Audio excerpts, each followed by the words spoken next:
اس دنیا کے اندر بہت سارے مذاہب ہیں. میں نے بتایا کہ اسلام ہی صرف اللہ کے نزدیک مقبول ہے. اسلام کے علاوہ عیسائیت ہے، یہودیت ہے، کرسچن لوگ بستے ہیں، بدھزم کے، ہندوازم کے، یہ سارے لوگ ہیں. لیکن ان تمام مسلک میں، ان تمام مذہب میں، ان تمام دھرم میں عورت کی وہ حیثیت نہیں ہے جو اسلام نے دیا ہے. اسلام میں عورت کی حیثیت یہ بھی ہے کہ ایک بہترین معلمہ بن سکتی ہے عورت. اسلام میں عورت لوگوں کو دین کی تعلیم سکھا سکتی ہے. لیکن بہت سے دھرم اس دنیا میں سے ہیں جس میں عورتیں دین کی تعلیم حاصل ہی نہیں کر سکتی ہیں. یہودیوں کے یہاں ایک زمانے تک یہ تصور تھا کہ یہ عورت جو ہوتی ہے یہ شیطان کا ایک روپ ہے، ان سے دور رہنا بہت ضروری ہے. اور ہندوؤں کے ہاں، مشرکوں کے ہاں آپ لوگوں نے تو سنا ہی ہوگا کہ اللہ کے رسول صلی اللہ علیہ وسلم کے آمد تک، یعنی اسلام کے آنے سے پہلے بھی لوگ اپنی بیٹیوں کو زندہ زمین کے اندر دفن کر دیتے تھے.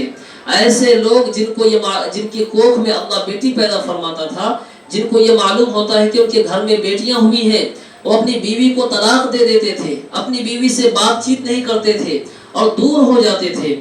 اور جب کوئی وَإِذَا بُشِّرَ أَحَدُهُمْ بِالْأُنثَىٰ ظَلَّ وَجْهُهُ مُسْوَدًّا وَهُوَ كَظِيمٌ. اللہ نے قرآن کریم کے اندر اس کا نقشہ کھینچا ہے کہ جب ان کو اس بات کی خوشخبری دی جاتی تھی کہ آپ کے گھر میں بیٹی ہوئی ہے تو اس کا منہ بن جاتا تھا، وہ چہرے کو بنا لیتا تھا اور وہ ایسا غمگین ہو جاتا، رنجیدہ ہو جاتا تھا، ایسا معلوم ہوتا تھا کہ اس کے اوپر غموں کا پہاڑ ٹوٹ گیا ہے.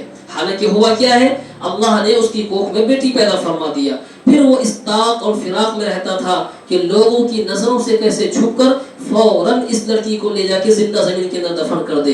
تو لیکن میری ماں اور بہنیں، اسلام آیا تو اسلام نے کہا کہ الجنت تحت اقدام الامہات، کہ اسلام کے اندر یہ فرمایا کہ ماؤں کے قدموں کے نیچے جنت ہے. بتائیے اسلام نے کتنی عظیم نعمت عطا فرمائی ہے. اور ایک دوسری حدیث میں ہے خیر متاع الدنیا المرأة الصالحہ. اسلام نے شوہروں کو سمجھایا کہ بہترین چیز دنیا کے اندر جو ہے جس پر فخر کیا جا سکتا ہے وہ بہترین بیوی ہے. المرأة الصالحہ، نیک بیوی ہے. نیک بیوی جو نیک اعمال کرتی ہے. حسین و جمیل ہونے سے نیک نہیں بنتے انسان اچھے اعمال کرنے سے، اسلام کے مطابق زندگی گزارنے سے نیک بنتے ہیں. تو ایسے لوگوں کے بارے میں اسلام نے خواتین کو اتنا اہم درجہ دیا ہے.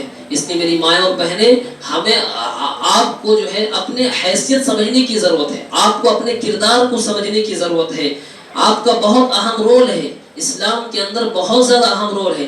اسلام نے مومن مرد اور مومن عورت کے درمیان کوئی تفریق نہیں کیا، کوئی امتیاز نہیں کیا. میں نے دوران خطبہ ایک آیت تلاوت فرمائی، اس میں اللہ کے رسول اللہ تعالیٰ نے فرمایا من عمل صالحا من ذکر او انثى، کہ جس نے بھی کوئی نیک عمل کیا من ذکر او انثى، چاہے وہ مومن مرد ہو یا چاہے مومن عورت ہو، تو اللہ تعالیٰ فرماتے ہیں فَلَنُحْيِيَنَّهُ حَيَاةً طَيِّبَةً، کہ ہم دنیا کے اندر اس کے نیک اعمال کی وجہ سے اچھی زندگی عطا فرمائیں گے، اور آخرت میں وَلَنَجْزِيَنَّهُمْ أَجْرَهُمْ بِأَحْسَنِ مَا كَانُوا يَعْمَلُونَ، کہ ہم آخرت میں اس کو بہترین بدلہ عطا فرمائیں گے. تو اس لیے اسلام نے مومن مرد اور مومن عورتوں کے درمیان اعمال کے اعتبار سے کوئی فرق نہیں کیا ہے.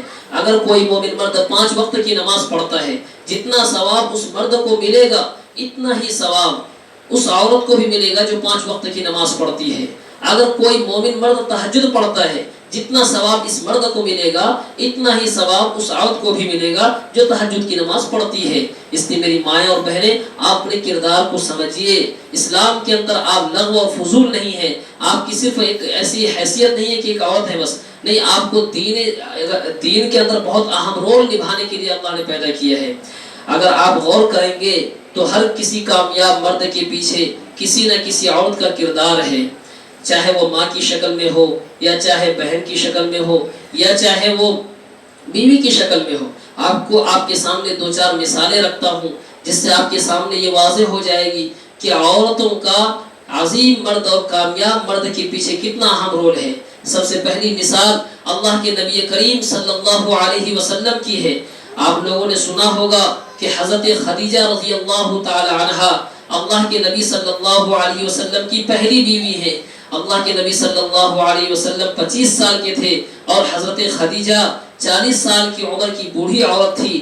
لیکن اللہ کے رسول کی خدمت میں اللہ کے رسول کی ایمانداری، دیانتداری اور اچھے اخلاق کو دیکھ کر انہوں نے اپنے نکاح کا پیغام بھیجا اور اللہ کے رسول صلی اللہ علیہ وسلم نے اس پیغام کو قبول کیا۔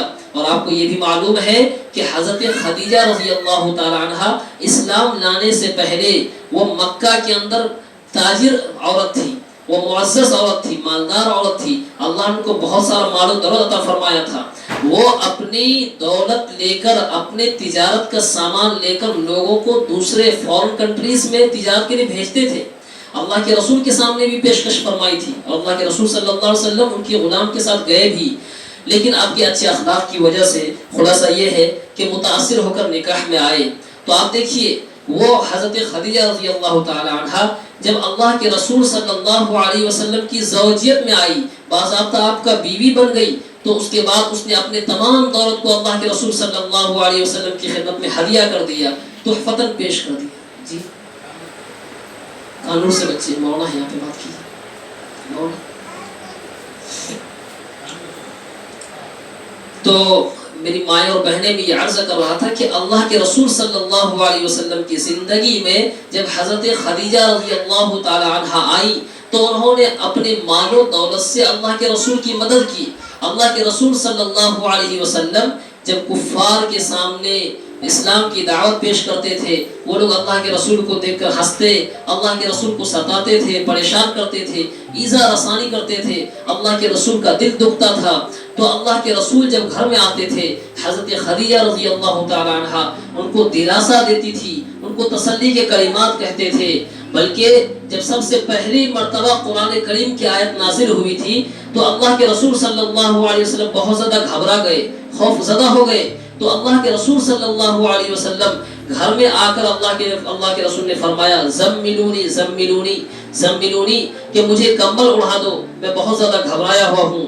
تو حضرت خدیجہ رضی اللہ تعالی عنہ نے اس بات کو معلوم کیا ہوا تو انہوں نے اللہ کے نبی کریم صلی اللہ علیہ وسلم کے ساتھ، چونکہ قرآن کریم کے نازل ہونے کا واقعہ پہلی مرتبہ ہوا تھا، پہلی مرتبہ اللہ کے رسول نے حضرت جبرائیل کو دیکھا تھا تو بہت زیادہ گھبرا گئے تھے۔ تو آپ نے فرمایا کہ مجھے ایسا لگتا ہے کہ میری جان خطرے میں پڑ جائے گی۔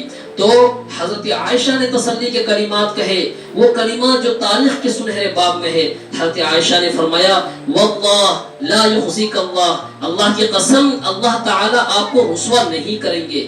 کیوں؟ اس لیے کہ انک لتصل الرحم، کہ آپ رشتہ داروں کو جوڑتے ہیں، ایسے رشتہ دار جو آپ سے الگ ہونا چاہتے ہیں آپ ان کے ساتھ اچھے سلوک کرتے ہیں، ان کو جوڑتے ہیں۔ انک لتصل الرحم وتحمل المعدوم، اور آپ لوگوں کے بوجھ کو اٹھاتے ہیں، ایسے لوگ جو اپنی بوجھ نہیں اٹھا سکتے ہیں آپ ان کی مدد کرتے ہیں۔ وتقسم المعدوم، اور ایسے لوگ جن کے پاس کھانے پینے کی کوئی چیز نہیں ہوتی ہے آپ خدمت خلق کے طور پر رفاہی کام کرتے ہیں، آپ ان کی مدد کرتے ہیں۔ اس سے وتقری الضیف، اور آپ مہمانوں کی مہمان نوازی کرتے ہیں۔ تو آپ کو اللہ تعالیٰ کبھی بھی ذلیل رسوا نہیں کرے گا۔ کیوں؟ وتعین علی نوائب الحق، آپ مصیبت زدہ لوگوں کی مصیبت میں کام آتے ہیں۔ تو ایسے سے کلمات کہہ کر حضرت خدیجہ رضی اللہ تعالیٰ عنہ نے اللہ کے رسول صلی اللہ علیہ وسلم کو تسلی دی۔ ان کو ایک بہترین، اس وقت تسلی کے کلمات کی ضرورت تھی تو بہترین بیوی ہونے کا رول ادا کیا۔ یہ ایک واقعہ ہے، اس واقعے میں خواتین کے لیے بہت اہم سبق ہے۔ دو باتیں اس موقع پہ عرض کرنا بہت ضروری ہے۔ ایک تو بہترین بیوی وہ ہے جو شوہر کی مصیبت کے وقت شوہر کا ساتھ دے، شوہر کی مصیبت کے وقت ان کے دلاسے کی کلمات کہے، ان کی حوصلہ افزا کلمات کہے ان سے۔ آج کل دیکھیے حضرت خدیجہ نے کتنا اہم رول اور کتنا بہترین رول ماڈل پیش کیا ہے۔ آپ دیکھیے میری مائیں اور بہنیں نہایت غور سے سنیے کہ اللہ کے رسول صلی اللہ علیہ وسلم گھبرائے ہوئے ہیں، اللہ کے رسول کو ایسا معلوم ہو رہا ہے کہ میری جان ہلاکت میں چلی جائے گی، لیکن حضرت خدیجہ رضی اللہ تعالی عنہ اللہ کے رسول کے اچھے اچھے کاموں کا تذکرہ کر کے ان کو دلاسا دے رہے ہیں کہ آپ اتنے اچھے اچھے کام کرتے ہیں، اس لیے مجھے امید ہے کہ اللہ تعالیٰ آپ کو کبھی بھی ہرگز ذلیل اور رسوا نہیں کرے گا بلکہ کامیاب کرے گا۔ اس میں خواتین کے لیے بہت اہم سبق ہے کہ اپنے شوہر کے مصیبت کے وقت میں ان کا ساتھ دیں، شوہر کے مصیبت کے وقت میں ان کے دست و بازو بنے۔ اگر گھر سے باہر ان کو کوئی ایسا معاملہ پیش آ گیا ہے جس کی وجہ سے بہت رنجیدہ ہے، غمگین ہے، تو ایسے موقع پر ان کو تسلی دیں، ان کو موٹیویٹ کریں، ان کو حوصلہ افزائی کلمات کہیں۔ آج کل گھروں کے ماحول بالکل جہنم جیسا بنا ہوا ہے۔ لوگ یہ بولتے ہیں کہ ہمارے شوہر ہمارے ساتھ نہیں دے رہے، عورتیں ایسے شکایت کرتی ہیں، اور شوہروں کو شکایت ہے کہ یہ ہمارے مطلب کی عورت نہیں ہے، ہمارے حساب کے مطلب کام نہیں کر رہے ہیں، جس طرح میں چاہتا ہوں میرے مزاج کو نہیں سمجھ پا رہے ہیں۔ اس کی وجہ یہی ہے میری مائیں اور بہنیں کہ شوہر گھر سے باہر کام کر کے آتے ہیں، تھک کے آتے ہیں، ہزار لوگوں سے ملتے ہیں، کہ الگ الگ مزاج کے لوگوں سے ملتے ہیں، کوئی بہت سخت کلامی کرتا ہے، کسی بندے سے کبھی جھگڑے ہوتا ہے اس کا گھر کے باہر، کبھی کسی بندے سے بہت اچھی باتیں ملتی ہیں، خوشی تو خوشی اور غم کی ملی جلی کیفیت کے ساتھ جب وہ دور گھر سے باہر بڑی بڑی فیکٹریوں میں، کمپنیوں میں اور آفس میں کام کر کے گھر آتے ہیں، تو ایسے وقت میں ہم ان کا مزاج پہچان، خواتین کا رویہ بتا رہا ہوں کہ خواتین ان کا مزاج پہچاننے کے بجائے ان کے ساتھ وہی سلوک کرتے ہیں جیسے 24 گھنٹے سے ہمارے گھر میں وہ مرد ابھی بیٹھا ہو بستر پہ سویا ہوا، ہم اس کو ایسے ہی پکارتے ہیں۔ نہیں میری مائیں بہنیں، بہترین یہ ہے کہ جب وہ شوہر آپ کا گھر سے کام کاج کر کے گھر پہ آ رہے ہیں تو آپ اس وقت ان کا مزاج معلوم کریں، آپ اندازہ لگائیں کہ اس وقت یہ خوشی کی کیفیت میں ہے یا غم کی کیفیت میں ہے۔ جس طرح کی کیفیت میں ہے، اگر غم کی کیفیت میں ہے تو آپ معلوم کیجئے کہ ایسی کیا بات پیش آ گئی میرے سرکار، آپ مجھے بتائیے، پھر وہ آپ کے سامنے پیش کرے تو آپ ان کو حوصلہ افزا کلمات کہیے۔ اور اگر کوئی خوشی کی کیفیت آ گئی ہے تو آپ یہ بھی معلوم کیجئے اور اللہ کا شکر ادا کیجئے، ان کے سامنے ان کو دعائیں دیجئے، ان کو بتائیے میں آپ کے لیے بہت دعائیں کر رہا تھا کہ اللہ آپ کی زندگی میں یہ خوشی لے آئے، ماشاءاللہ اللہ کے فضل و کرم سے آج آپ کی زندگی میں یہ خوشی آ گئی ہے۔